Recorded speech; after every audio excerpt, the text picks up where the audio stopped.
What's up guys, in this video I will show you how to reset the picture settings of your Hisense Smart TV.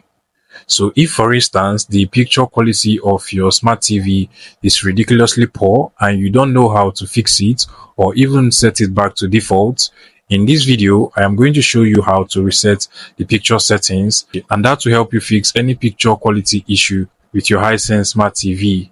Now to do that, what you want to do is to simply scroll to the top using your remote control.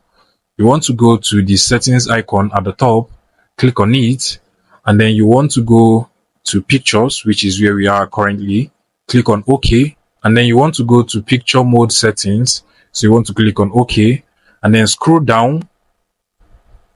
And what you want to do is to basically click on reset current mode.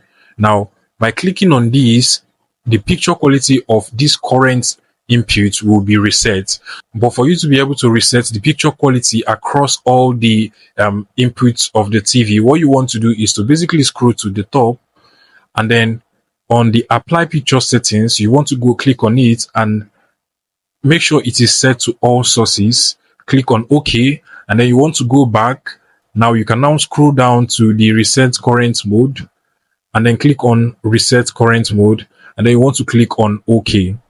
Now, once you click on OK, like so, all the picture settings of your Hisense Smart TV will be set back to default, and hopefully any issue with the picture quality of your Hisense Smart TV will be fixed automatically. So basically, that is how to fix any picture quality issue with your Hisense Smart TV. I hope this video was helpful guys. If it was, please make sure you smash that like button and subscribe to this YouTube channel for more interesting tech tips like this one.